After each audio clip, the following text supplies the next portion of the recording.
12 रबीउल अव्वल गुजरी, रसूल अल्लाह की पैदाइश के अंदर लोगों का इख्तलाफ था। कोई कहता है 9 रबीउल अव्वल है, कोई कहता है 12 रबीउल अव्वल है रसूल अल्लाह की पैदाइश। हर किसी ने अपने अपने तरीके से उसको मनाया। लेकिन सोचने की बात यह है कि रसूल अल्लाह की इससे मोहब्बत का तकाज़ा क्या है। अल्लाह सुब्हानहू व तआला सूरह आल इमरान में फरमाते हैं कि इंसान जिससे मोहब्बत करता है, इंसान उसकी पैरवी करता है, उसकी बातों पर अमल करता है। तो अगर हम सोचें कि अगर हमें रसूलुल्लाह से मोहब्बत है तो उसका फिर तरीक़ा क्या है, रसूलुल्लाह से मोहब्बत का तकाज़ा क्या है। रसूलुल्लाह से मोहब्बत का तकाज़ा ये है, अगर हम कुरान और सुन्नत से देखें तो रसूलुल्लाह से मोहब्बत का तकाज़ा ये है कि हम रसूलुल्लाह की तालीमात पर अमल करें, हम रसूलुल्लाह सल्लल्लाहु अलैहि वसल्लम की तालीमात को लोगों तक पहुँचाएँ।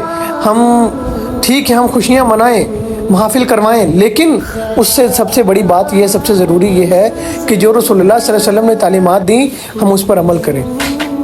इस महफिल का कोई फ़ायदा नहीं होगा कि जिसमें हम जो है वो हराम के पैसों से, हम गलत पैसे कमाए हुए पैसों से महफिल करवा कर हम ये कहें कि शायद ये महफिल हमारे गुनाहों का कफ़ारा बन जाएंगी, तो मुमकिन नहीं है। शायद ये हमारा ये ख़याल होता है कि ये नमाज़ें, ये महफिल हमारी नमाज़ों का कफ़ारा बन जाएंगी, हमारी नमाज़ों को माफ़ करवा देंगी, तो ऐसा मुमकिन नहीं है। ज़रूरी तो ये है कि हम रसूलुल्लाह की विलादत के दिन हम जो है वो दुरूद व सलाम का उनके सामने नजराना पेश करें, उनकी बारगाह में हम कुरान को ज़्यादा से ज़्यादा तिलावत करें कुरान की, हम जो हैं वो आपसे सलाम पर दुरूद व सलाम पढ़ें, नमाज़ पढ़ें। लेकिन अब मेजॉरिटी हमारे ऐसे लोग हैं कि महफिल में इतने मसरूफ़ हो जाते हैं और जुलूसों में इतने मसरूफ़ हो जाते हैं कि हमें नमाज की भी फ़िक्र नहीं रहती।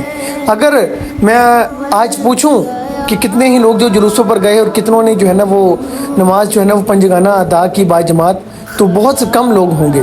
तो इसलिए खुदारा रसूलुल्लाह से मोहब्बत का तकाज़ा ये नहीं है कि आप जो है ना वो जुलूस निकालें और नमाज़ें पढ़ें ना।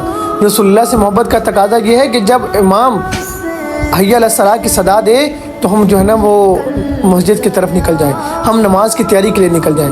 तो ये है रसूलुल्लाह से मोहब्बत का तकाज़ा। अल्लाह ताला से दुआ है कि अल्लाह हमें रसूलुल्लाह से सच्ची और पक्की मोहब्बत करने की तौफीक अता फरमाए।